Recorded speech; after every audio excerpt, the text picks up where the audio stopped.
தென்றலை மெலப்பேசு சீரியலில் அடுத்ததாக என்ன நடக்க போகுதுன்னு ப்ரெடிக்ஷனாக பார்க்கலாம் வாங்க.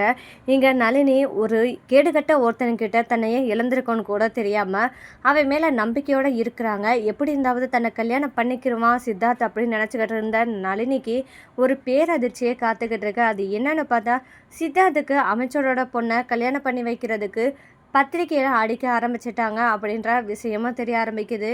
இந்த மாதிரி இடத்துல நம்ம நளினி என்ன பண்ண போகிறாங்கன்னா, கண்டிப்பாக இந்த கல்யாணத்தை நடக்க விடக்கூடாது அப்படின்னு மட்டும் யோசிக்காமல், சித்தார்த்தோட விருப்பம் இல்லாமல் எப்படி அவங்க அம்மா கல்யாணத்துக்கு முடிவு பண்ணுவாங்க? பத்திரிக்கை அடிக்கிற அளவுக்கு இந்த அளவுக்கு போயிருக்குன்னா கண்டிப்பாக சித்தார்த்தோட சம்மதம் இல்லாமல் அவங்க அம்மா பண்ணியிருக்க மாட்டாங்க.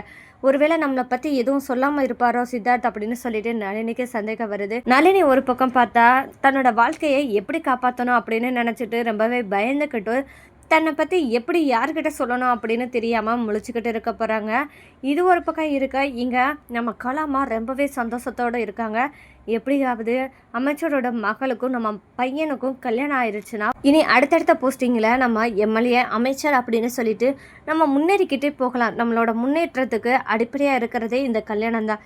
இந்த கல்யாணம் மட்டும் நல்லபடியாக நடந்தால் போதும் அப்படின்னு நினச்சிக்கிட்டு இங்கே கலாமா இருக்கும்போது அப்போ தான் ரஞ்சிதம் கேட்குறாங்க, என்னம்மா ரொம்பவே சந்தோஷமாக இருக்கீங்க போல அப்படின்னு கேட்க, ஆமாம் ரஞ்சிதம், நான் நினச்ச மாதிரியே சித்தார்த்துக்கும் அமைச்சரோட பொண்ணுக்கும் கல்யாணம் நடக்க போதில்லை. இந்த நாளுக்காக தானே நான் காத்துட்டு இருந்தேன் ரஞ்சிதம். இப்போ அது கூடிய சீக்கிரம் நடந்தால் நல்லா இருக்கும்.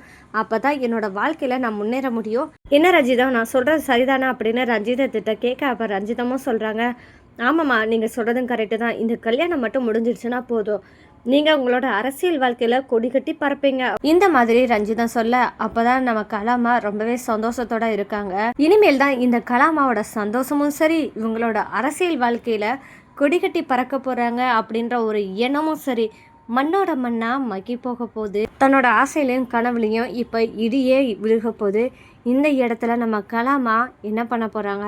அது மட்டும் இல்லாமல் சித்தார்த்து நளினியை பற்றினா உண்மை கலாமாவுக்கு தெரிய வரப்போகுது.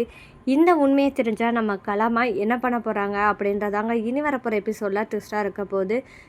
இந்த மாதிரி இடத்துல தான் இப்போ ஒவ்வொரு பிரச்சனையும் ஆரம்பிக்குது. கலாமாவோட சுயரூபத்தை வெளிக்கொண்டணும், நம்ம பரமனுக்கு தெரிய வைக்கணும், கலாமா பரமனை எந்த இடத்துல வச்சுருக்காங்கன்னு தெரிய வைக்கணும் அப்படின்னு சொல்லிட்டு நம்ம இளமதியும் ஒரு பக்கம் போராடிட்டு இருக்கிற நேரத்தில் தான் கரெக்டாக அவங்களுக்கு ஏற்ற மாதிரியே சூழ்நிலை அமையுது. அப்படி என்னன்னு பார்த்தா, கலாமா பரமன் கிட்ட, பரமா பத்திரிக்கையில் அடிக்கணும் பரமா அப்படின்னு சொல்லவும், சரிங்கம்மா நீங்கள் எழுதி கொடுங்க, நான் பத்திரிக்கை அடிச்சுட்டு பிரிண்ட் பண்ணி கொண்டு வரேன் அப்படின்னு சொல்லிட்டு நம்ம பரமனும் சொல்கிறாங்க.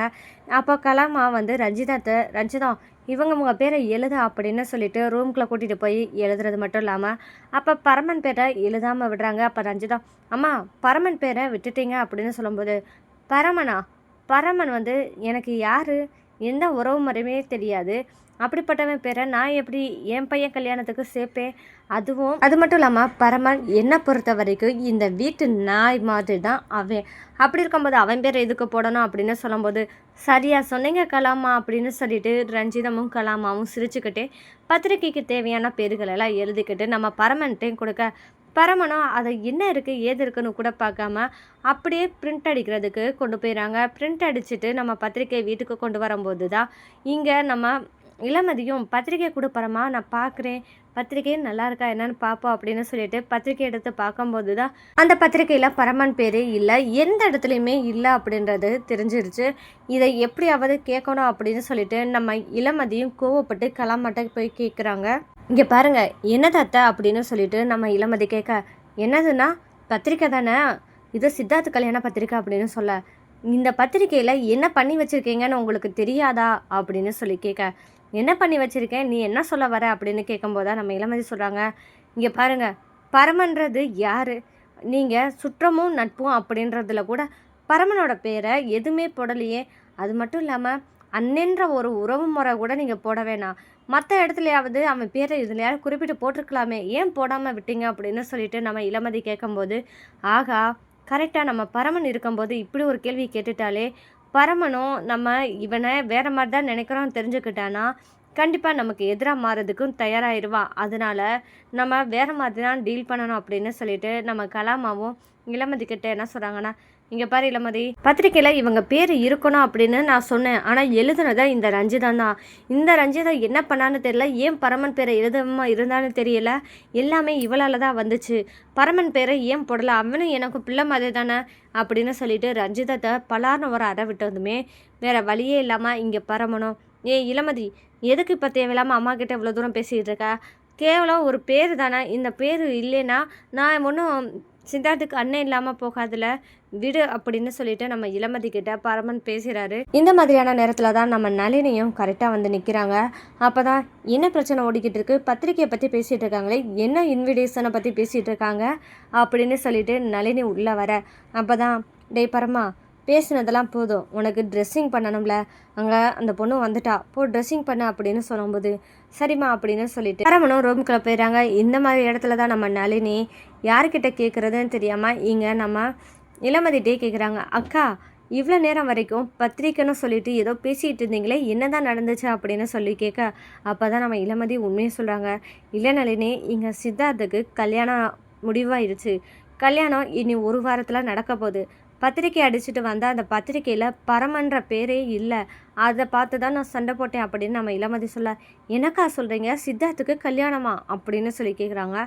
ஆமாம், சித்தார்த்துக்கு கல்யாணம் தான். ஏன் நளினி இப்படி கேட்குற அப்படின்னு சொல்லி கேட்க, உனக்கு சித்தார்த்தை ஏற்கனவே தெரியுமா அப்படின்னு வேற நம்ம நளினி கிட்டே இளமதி கேட்குறாங்க. அப்போது அதெல்லாம் ஒன்றும் இல்லைக்கா, எனக்கு சித்தார்த்தை இப்போ தான் தெரியும் அப்படின்னு சொல்லிட்டு நம்ம நளினியும் பேசுகிறாங்க. அக்கா, உண்மையிலே சித்தார்த்துக்கு கல்யாணமா, யார் பொண்ணு அப்படின்னு சொல்லி கேட்க, அமைச்சரோட பொண்ணை தான் முடிவு பண்ணியிருக்காங்க அப்படின்னு சொல்லிட்டு நம்ம இளமதி சொல்ல, அக்கா என்னால் இதை நம்பவே முடியலை அப்படின்னு சொல்லிட்டு அதிர்ச்சி ஆகுறாங்க. நளினிக்கு தன்னோட வாழ்க்கை பறிப்போக போகுதோ அப்படின்னு ஒரு சந்தேகமும் மனசில் பதட்டமும் இருந்தாலும் இங்கே நம்ம இளமதிகிட்ட காமிச்சிக்க முடியாது. ஏன்னா இளமதிக்கு நளினிக்கும் சித்தார்த்துக்கும் இடையில இருக்கிற உறவை பற்றின உண்மையும் நம்ம இளமதிக்கு தெரியாது. இதை எப்படி சொல்கிறது அப்படின்னு தெரியாமல் தவிச்சுக்கிட்டு இருக்காங்க நளினி. ஆனால் இதை வெளிப்படுத்தக்கூடாது அப்படின்னு நினச்சிட்டு, சரி வாங்கக்கா, அண்ணனுக்கு ட்ரெஸ்ஸிங் பண்ண வாங்க அப்படின்னு சொல்லிட்டு இளமதியை கூட்டிகிட்டு போகிறாங்க. ஆனால் அந்த இடத்துல தான் நம்ம பரமனுக்கு ட்ரெஸ்ஸிங் போடுறதுக்கு முன்னாடியே நம்ம நளினியோட முகத்தில் ஒரு பதட்டமும் ஒரு சோகமும் இருக்கிறத நம்ம இளமதி கவனிச்சுறாங்க. நளினி, உனக்கு என்னாச்சு? இப்போ வர வரைக்கும் நீ நல்லா தானே இருந்த, இப்போ திடீர்னு என்ன உன் முகமும் மாறிடுச்சு, முகத்தில் கவலைகள் தான் நிறையா இருக்குது, என்னாச்சு அப்படின்னு சொல்லி கேட்கும்போது அந்த இடத்துல நளினி உண்மையை சொல்லாமல் மறுக்கிறாங்க. இந்த மாதிரி நேரத்தில் தான் நம்ம பரமணும், ஆமாம் நளினி, இப்பயுமே நீ சிரிச்சுக்கிட்டே இருப்ப, இப்போ ஏன் உன் முகம் வாட்டமாக இருக்குது, என்ன பிரச்சனை என்கிட்ட சொல்லு, நான் இருக்கேன் பார்த்துக்கிறேன் அப்படின்னு பரமனும் சொல்ல, அதெல்லாம் ஒன்றும் இல்லைனே அப்படின்னு சொல்லிட்டு நம்ம நளினி சமாளிச்சிடுறாங்க. சரி அப்படியா, உனக்கு எப்போ சொல்லணும்னு இருக்கோ சொல்லு அப்படின்னு சொல்லிட்டு நம்ம பரமனும் அமைதியாக இருக்காங்க. பரமனுக்கு ட்ரெஸ்ஸிங் முடிஞ்சதுமே கிளம்பலாம் அப்படின்னு பார்க்கும்போது எப்படியாவது சித்தார்த்தை பார்க்கணும் அப்படின்னு நினச்சிட்டு நளினியும் சித்தார்த்த ரூமுக்குள்ளே போயிடுறாங்க. யாரும் இல்லை அப்படின்னு சொல்லிட்டு சித்தார்த்தை பார்க்குறதுக்கு தைரியமாக உள்ளே போனவங்க சித்தார்த்தை பார்த்ததுமே கேள்வி கேட்குறாங்க. என்னாச்சு சித்தார்த், என்ன நடக்குது, எங்கே என்னை ஏமாற்றணும்னு முடிவு பண்ணிட்டீங்களா, என்ன தான் நடந்துக்கிட்டு இருக்கு உங்களுக்கு, கல்யாணம் சொல்லிவிட்டு உங்கள் அம்மா சொல்லி பத்திரிக்கையில் அடிக்கிற அளவுக்கு போய்கிட்டு இருக்கு, நீங்கள் ஏன் நம்மளை பற்றின உண்மையை உங்கள் அம்மா கிட்ட சொல்லாமல் இருக்கீங்க அப்படின்னு சொல்லிட்டு நம்ம நளினி கேட்குறாங்க. அப்போ தான் இங்கே சித்தார்த்து என்ன சொல்கிறேன்னா, என்னது உனக்கு எனக்கு என்ன சம்மந்தம் இருக்குது அப்படின்னு சொல்லிட்டு சித்தார்த்து பேச, சித்தார்த் விளையாடாதீங்க சித்தார்த், நீங்கள் சொன்ன வார்த்தையை நம்பி என்ன நானே இழந்துட்டு உட்காந்துருக்கேன், இப்படி இருக்கிற இடத்துல என்னை ஏமாற்றிட்டு நீங்கள் வேறு பொண்ணை கல்யாணம் பண்ணணும்னு உங்களுக்கு நினப்பு வந்துருச்சா, இங்கே பாருங்கள், அப்படி ஒரு நிலைமை வந்துச்சுன்னு வச்சுக்கோங்க, உங்களையும் நான் வேறு பொண்ணை கல்யாணம் பண்ண விடவே மாட்டேன் அப்படின்னு சொல்லிட்டு நம்ம நளினி சொல்ல, இங்கே பாரு என்ன நினச்சிக்கிட்டு இருக்க, நீ இப்படியெல்லாம் பேசினா நான் பயந்துருவேன் மட்டும் நினைக்காத, எங்கள் அம்மா சொன்ன மாதிரி எங்கள் அம்மா பார்த்து வச்சுருக்க பொண்ணை தான் நான் கல்யாணம் பண்ண போகிறேன், அப்போது என்ன நீங்கள் நம்ம 2 பேத்துக்கு நடந்தது எல்லாத்தையும் மறந்துட்டீங்களா அப்படின்னு சொல்லிட்டு நளினி கேட்குறாங்க. இங்கே பாரு, உனக்கும் எனக்கும் நடந்ததெல்லாம் சும்மா ஒரு டைம் பாஸ் மாதிரி தான், நீ அதெல்லாம் விட்டுட்டு தூக்கி போட்டுட்டு நீ உன்னோட வேலையை பாரு, நான் என்னோடய வாழ்க்கையை நான் பார்த்துட்ருக்கேன் அப்படின்னு சொல்லிட்டு நம்ம சித்தார்த்து சொன்னதை கேட்டதுமே இடி விழுந்த மாதிரியே நம்ம நளினியும் வேறு வழியே இல்லாமல் அமைதியாக வெளியே கிளம்பிடுறாங்க. நளினியும் சித்தார்த்தும் 2 பேருமே ரூம்குள்ளே பேசுகிறத நம்ம கலாமாவும் ஒட்டு கேட்டுறாங்க. அப்போ நம்ம பையன் சித்தார்த்துக்கும் நளினிக்கும் ஏற்கனவே ஒரு தொடர்பு இருந்திருக்கு. இந்த விஷயம் மட்டும் வெளியே தெரிஞ்சா என்ன ஆகுமோ ஏதாகுமோ அப்படின்னு சொல்லிட்டு நம்மளோட கனவே இப்போ சுக்குநூறா நொறுங்கி போயிருமே. அமைச்சரோட பொண்ணை சித்தார்த்து கல்யாணம் பண்ணாத அளவுக்கு போயிடுச்சுன்னா நம்மளோட கனவு அவ்வளோதான் அப்படின்ற மாதிரி நம்ம கலாமா நினைக்கிறாங்க. இதுக்கெல்லாம் ஒரு முடிவு கட்டணும் அப்படின்னு சொல்லிட்டு யோசிக்கிறாங்க. அப்போ சித்தார்த்தை பார்த்து பேசவும் கலாமா உள்ளே போகிறாங்க. சித்தார்த் இங்கே என்னதான் நடந்துக்கிட்டு இருக்கு அப்படின்னு சொல்லிட்டு கேட்கவும், இல்லைம்மா இல்லைன்னு சொல்லாத, நளினி இப்போ உங்ககிட்ட பேசின எல்லாத்தையும் நான் கேட்டுட்டு நடந்த உண்மையை சொல்லு அப்படின்னு சொல்லவும், அப்போ சித்தார்த் வந்து தன்னோட அம்மாவான கலாமா கிட்ட, ஆமாம்மா எனக்கும் நளினிக்கும் தொடர்பு இருந்தது உண்மைதான் அப்படின்னு சொல்லவும், என்னடா பண்ணி வச்சிருக்க, உனக்கு தான் அமைச்சரோட பொண்ணை கல்யாணம் பண்ணி வைக்கிறேன் தானே பேசி வச்சுருந்தேன், இப்படி இருக்கிற இடத்துல உனக்கு எல்லாம் தெரிஞ்சிருந்தோ இந்த பொண்ணுகிட்ட நீ எப்படி பழக்க வச்சுருந்தா, உனக்கு எவ்வளோ தைரியம் இருக்கணும், இப்போ இது ஊர் உலகத்துக்கு தெரிஞ்சால் இந்த கல்யாணமே நின்று போயிடும், என்னோட அரசியல் வாழ்க்கையே சாம்பலாக போயிடும், என்ன சித்தார்த்து இப்படி பண்ணி வச்சிருக்க அப்படின்னு சொல்லிட்டு பேசும்போது, அம்மா நான் பண்ணதெல்லாம் தப்பு தாம்மா, ஆனால் இதை எப்படி சரி பண்ணணும்னு தெரியாமல் தான் நான் இருக்கேன் அப்படின்னு சொல்லவும், சரி சித்தார்த் நீ பண்ணது பண்ணிட்ட, இப்போ நளினியோட சாப்டரை க்ளோஸ் பண்ணியே ஆகணும், ஒன்று நான் சொல்கிற மாதிரி செய் அப்படின்னு சொல்லுங்கம்மா அப்படின்னு சொல்லவுமே நம்ம சித்தார்த்துக்கிட்ட ஒரு ஐடியா கொடுக்குறாங்க. அது என்னென்னு பார்த்தா, நீ நளினியை கல்யாணம் பண்ணிக்கிறேன் அப்படின்னு சொல்லிட்டு நீ அவகிட்ட போய் சொல்லு அப்படின்னு சொல்லுவோம். அம்மா என்னம்மா சொல்கிறீங்க அப்படின்னு சித்தார்த்து கேட்க, இங்கே பாருடா சித்தார்த்து, அங்கே நளினி கிட்ட எந்த பிரச்சனையும் வரக்கூடாது அப்படின்னு நீ நினைக்கிறேன்னா, இந்த ஒரு வாரம் வரைக்கும், அதாவது உனக்கும் அமைச்சரோட பொண்ணு கல்யாணம் ஆகிற வரைக்கும் அவளோட பிரச்சனையே இருக்கக்கூடாது அப்படின்னு நீ நினைக்கிறேன்னா, நளினி கிட்ட நீ இந்த மாதிரி தான் சொல்லணும், மடமேடை வரைக்கும் நான் அங்கே இருப்பேன், இந்த இடத்துல நீயும் இருக்கணும், அப்போ அந்த மாதிரி இடத்துல நான் உன்னை கல்யாணம் பண்ணிடுறேன் அப்படின்னு சொன்னேன்னா, கண்டிப்பாக கடைசி வரைக்கும் உன் மேலே நம்பிக்கை வச்சு காத்துக்கிட்டு இருப்பா, இதுதான் சரியான தருணம் சொல்லிட்டு நீயும் என்ன பண்ணிடலான்னா அமைச்சரோட பொண்ணு கழுத்தில் தாலி கட்டிடான் அப்படின்னு சொல்லுவோம்.